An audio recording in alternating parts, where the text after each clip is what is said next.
नमस्कार, श्याम ठाकुर के astro thoughts YouTube channel में आपका स्वागत है। इस वीडियो में हम देखेंगे धनु लग्न वालों के लिए जुलाई 2023 का महीना कैसा रहेगा, यानी सैजिटेरियस लग्न वालों के लिए जुलाई 2023 का महीना कैसा रहेगा। लग्न वर्ड इस्तेमाल किया है, लग्न शब्द, इसका मतलब 9 नंबर आपके इस घर में यहाँ पे लिखा होगा, तो ये वीडियो आपके लिए पूरी तरह एप्लीकेबल है, नहीं तो इस वीडियो को यहीं स्टॉप कर दीजिएगा।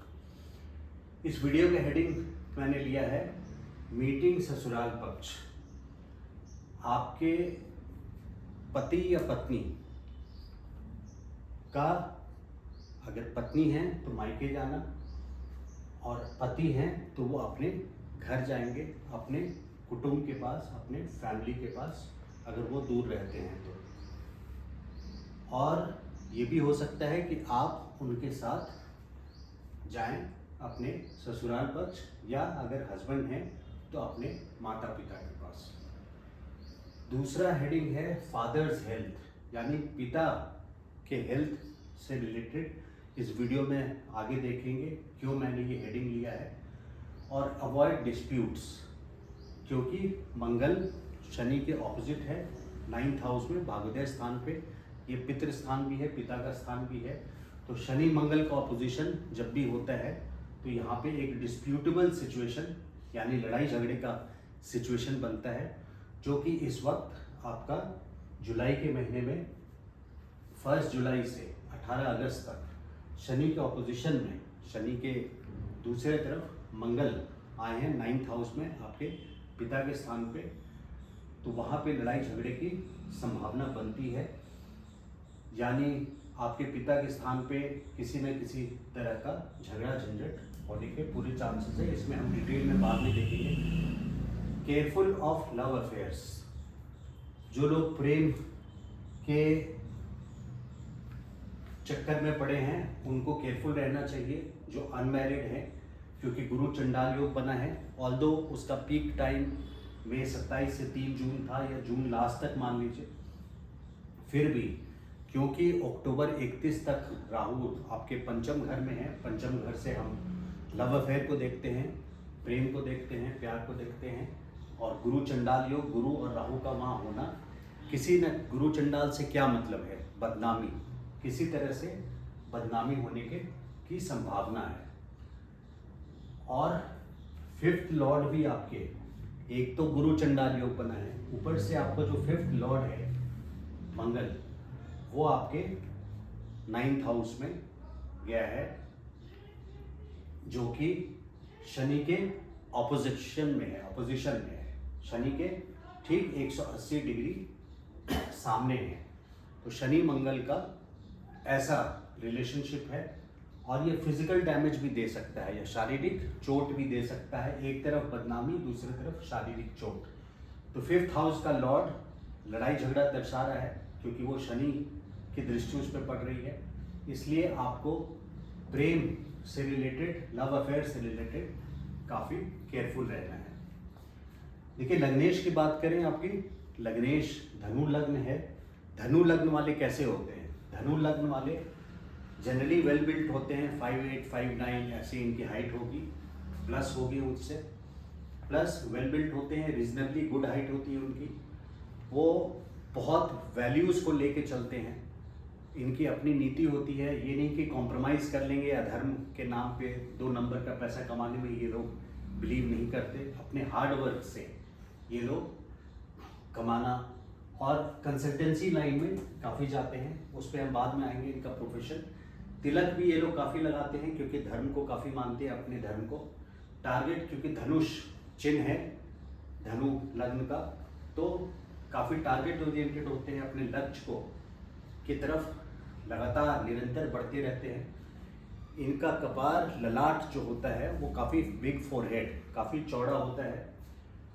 नॉलेजेबल होते हैं धनु लग्न, क्योंकि गुरु बृहस्पति काल पुरुष कुंडली में 9th हाउस का लॉर्ड है, तो चारों वेद को रूल करता है, तो इनके नॉलेजेबल लोग होते हैं। और फादर, इनके पिता इनके रॉयल पर्सनालिटी, क्योंकि सिंह राशि है 9th हाउस में, तो इनके पिता अक्सर रॉयल पर्सनालिटी होते हैं।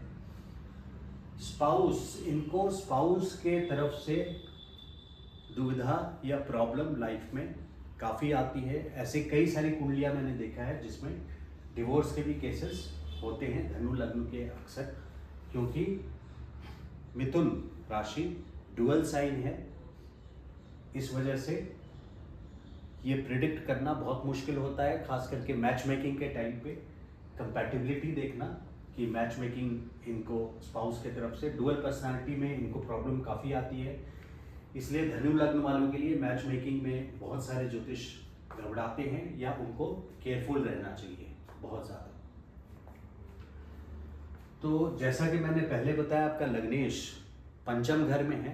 पंचम घर में जाने से लव अफेयर की तरफ आपको जरूर बढ़ाएगा। फिफ्थ, ये जुपिटर आपके गए थे पिछले साल 22 अप्रैल 2000, ये मैं 23-24 की बात कर रहा हूँ, यहाँ आप 22 मान लीजिए, 2022 सॉरी 23 से ही है, बिल्कुल ठीक है।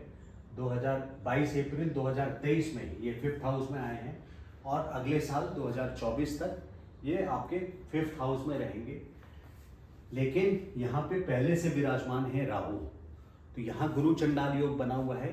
जैसा मैंने बताया कि इसकी अवधि जो आई ऑफ द स्टॉर्म बोलते हैं, जो मेन टाइम था, पीक टाइम, वो मई और जून है। डेट वाइज बोले तो मई 27 से 3 जून तक था विद इन 8 डिग्रीज। बट अभी भी इसका असर पूरी तरह से खत्म नहीं हुआ है, क्योंकि 31 अक्टूबर तक राहु वहाँ पे विराजमान रहेंगे। 31 अक्टूबर के बाद आपके चौथे घर में राहु प्रवेश कर जाएंगे 18 महीने के लिए।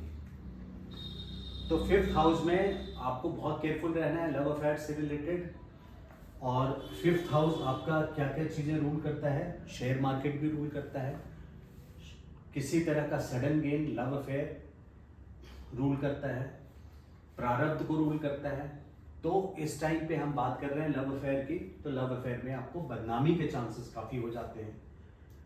चाइल्ड से रिलेटेड भी, जिन लोगों को अपना बच्चा मैरिड है और बच्चा नहीं हुआ है, वैसे तो मैं बोलता कि इस अप्रैल से 22 अप्रैल से अगले साल मार्च तक बहुत अच्छे चांसेस हैं। जो लोग IVF वगैरह करवा रहे हैं कि इस टाइम पे उनके बच्चा होने का चांस बहुत ज़्यादा है, बहुत अच्छा है टाइम है ये।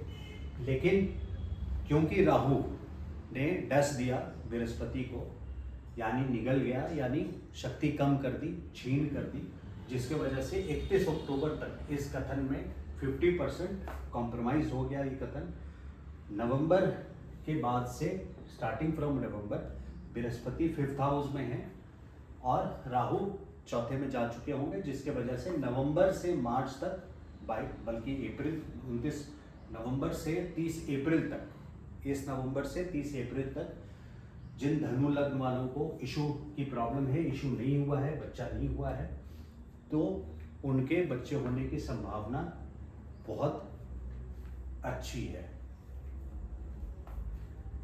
देखिए, मैंने सेकंड पॉइंट में लिखा है शनि और मंगल का ऑपोजिशन, आपके पिता या पड़ोस, ये आपका पड़ोस का घर है। मंगल की दृष्टि भी 1 जुलाई से 18 अगस्त तक शनि के ऊपर है। इसका मतलब ये हुआ कि आपका पड़ोस में भी झगड़ा हो सकता है और आपके पिता के स्थान पर शनि की दृष्टि है, जिसके वजह से आपके पिता के स्थान पर भी किसी तरह की प्रॉब्लम आ सकती है। आपके फादर के हेल्थ के लिए मैं खास करके केयरफुल रहने बोलूँगा, अपने पिता के स्वास्थ्य के लिए, क्योंकि फादर के घर में नवम स्थान पे छठे का लॉर्ड जो डिजीज का होता है, रोग का होता है, छठे का स्वामी शुक्र कब से आए हैं, ये देखिए, शुक्र 7 जुलाई से 7 अगस्त तक छठे के लॉर्ड भी हैं। आपके 12th के लॉर्ड मंगल भी 1 जुलाई से 18 अगस्त तक हैं और नवम स्थान का स्वामी सूर्य स्वयं 8वें मारक स्थान पर गए हैं। ये तीनों 6, 8 और 12 का कॉम्बिनेशन हो गया। 6 का लॉर्ड शुक्र, 8 में नवम स्थान के स्वामी चले गए सूर्य, और 12th के लॉर्ड मंगल पिता के स्थान पे, तो 6, 8, 12 जो तीनों घर हम खराब बोलते हैं, लग्न कुंडली में 6, 8, 12 घर खराब माना जाता है, सुख सुविधा नहीं देता, परेशानियां आती है। इन तीनों घर से रिलेशन बन रहा है आपके पिता के स्थान में, तो आपको, और शनि की दृष्टि पूरी है पिता के स्थान पे, तो आपको आपके फादर के हेल्थ में कमी आएगी, परेशानी आएगी। अगर संभव हो, जो लोग अपने पिता के लिए हेल्थ इंश्योरेंस नहीं लिए हैं उनके लिए हिदायत है कि वो अपने पिता के हेल्थ इंश्योरेंस अगर संभव है तो वो ज़रूर लें, या उनके हेल्थ का चेकअप रेगुलर जरूर करवाएं। मेन टाइम मैंने बताया 1 जुलाई से 18 अगस्त, ये खास करके अपने पिता का हेल्थ देखने वाला टाइम है। केतु आपके 11वें भाव में है, यानी आपके फ्रेंडशिप में भी किसी न किसी तरह से ये अक्टूबर तक है, 31 अक्टूबर तक ये बहुत गुप्त तरीके से काम करते हैं केतु, तो अपने फ्रेंड्स के तरफ भी से भी आपको कहीं ना कहीं से पीड़ा मिल सकती है, आपको दोस्तों की तरफ से। और जो आपका वेल्थ है, वेल्थ बोले तो वो पैसा है जो फिक्स डिपॉजिट है, जो सैलरी है, जो सेविंग्स अकाउंट में पैसा है वो आपका सेकंड हाउस से देखते हैं, और जो एफडी है, अगर सेविंग्स अकाउंट से एफडी कर दिया तो 11th हाउस से देखते हैं। तो आपका जो फिक्स डिपॉजिट है वो कम होता चला जाएगा अक्टूबर तक। उसके बाद केतु आपके इस घर से निकल जाएंगे 18 महीने के बाद, और दशम स्थान पे चले जाएंगे, उसकी बात हम बाद में करेंगे। प्रोफेशन में इंसल्ट, यानी कर्म स्थान पे, आप बिजनेस में हो या जॉब में हो, आपको इस टाइम पे प्रोफेशन के लॉर्ड क्या हैं आपके कर्म स्थान के? बुध हैं। बुध जो कि जुलाई के लगभग 8 जुलाई से 24 जुलाई, एग्जैक्टली बोलूँ तो 8 जुलाई से 24 जुलाई के बीच में इंसल्ट मिलने की भी पूरी संभावना है प्रोफेशन में। इसलिए इस टाइम पे आप कोई प्रमोशन वगैरह की बात ना करें जा करके, और बैकफुट पे रह करके, जैसे क्रिकेट में बैकफुट पे रह के खेलते हैं, टू बी केयरफुल, मतलब आपको बचाव करके रहना है। 17 जुलाई से 17 अगस्त अगर गवर्नमेंट से रिलेटेड कोई कामकाज है, जैसे ये मेन टाइम है इनकम टैक्स का भी, तो इस टाइम पे आप लोगों को बहुत केयरफुल रहना चाहिए अपने टैक्सेशन के मैटर पे, या गवर्नमेंट से रिलेटेड कोई काम अभी तक नहीं आया है तो भी गवर्नमेंट से रिलेटेड, सिर्फ गवर्नमेंट नहीं, सूर रूल करते हैं मैनेजमेंट, किसी कंपनी के मैनेजमेंट को, जो आपके सीनियर्स हैं उनको अथॉरिटी, कोई भी अथॉरिटी है, ये जल बोर्ड है, वो जो स्पोर्ट्स अथॉरिटी ऑफ इंडिया, एक एग्जांपल दिया आपको, इस तरह के जो बोर्ड होते हैं उनको सूर रूल करता है, जो गवर्न करते हैं किसी चीज़ को, तो सूर रूल करते हैं। सूर आपके मारक स्थान पर गए हैं 17 जुलाई से 17 अगस्त। जो भी काम था 15 जून से 16 जुलाई के पहले, 16 जुलाई तक, 16 जुलाई के 1-2 दिन पहले ही आप गवर्नमेंट से रिलेटेड कोई काम हो, इनकम टैक्स रिटर्न है, ये सब आप कंप्लीट कर लें। 16 जुलाई के बाद से 1 महीने के लिए 17 अगस्त तक, 17 जुलाई से 17 अगस्त तक केयरफुल रहने का चांसेस है, केयरफुल रहना चाहिए। Chances of child birth, child birth के बहुत चांसेस हैं। जिन लोगों को इसकी प्रॉब्लम है वो चाइल्ड बर्थ की प्लानिंग कर सकते हैं। जो लोग IVF करवा रहे हैं उनके लिए बहुत ब्राइट चांसेस हैं। ऐसे चांसेस 12 साल में खास करके 2-3 बार ही आते हैं, तो आप इस टाइम पे अपने चाइल्ड को प्लान कर सकते हैं, इसका ध्यान रखिए। और आपके लग्नेश, क्योंकि 4 सितंबर से 31 दिसंबर तक वक्री हो जाएंगे, तो मैं पहले से ही आपको बता रहा हूँ कि जो भी आपके इम्पोर्टेंट काम हैं वो कोशिश कीजिए वक्री से पहले, यानी आपके लग्नेश जब वक्री होंगे 4 सितंबर, उससे पहले जो बड़े डिसीजंस हैं उसको आप, जो ठीक डिसीजंस हैं वे करके, नाप तोल के 4 सितंबर के पहले करने की कोशिश कीजिए। इस मंथ का जो खास करके बुरा डेट्स है वो 6 जुलाई शाम 4 बजे से लेके 8 जुलाई के शाम 4 बजे तक, जब चंद्रमा आपके तीसरे घर में रहेंगे शनि के साथ, तो स्ट्रेस, टेंशन, इस तरह की सिचुएशन आएगी। और क्योंकि चंद्रमा जब यहाँ रहेंगे, चंद्रमा जब यहाँ रहेंगे शनि के साथ, तो मंगल भी इनको देख रहा होगा, चंद्रमा को नहीं, चंद्रमा को तो देख ही रहा, लेकिन मंगल देव आपके शनि के अगेंस्ट, शनि और मंगल की ऐसी रिजल्ट देता है लग्न कुंडली में, तो गोचर में भी, लग्न कुंडली में, गोचर में, तो शनि मार्स का ऑपोजिशन जो मैं बता रहा हूँ, इसमें डिस्प्यूट, लड़ाई झगड़ा होने की सिचुएशन है, और चंद्रमा आकर के उसको बढ़ा देगा।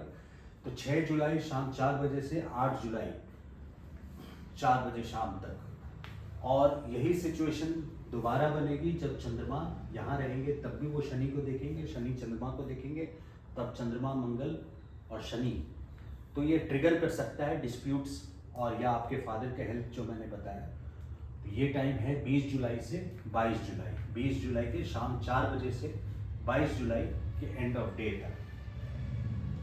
यहाँ आपकी कुंडली में निपुण योग बन रहा है, सूर्य और बुध आदित्य योग जिसको बोलते हैं, लेकिन क्योंकि ये 8वें घर में बन रहा है, इसलिए ये कैंसिल हो रहा है।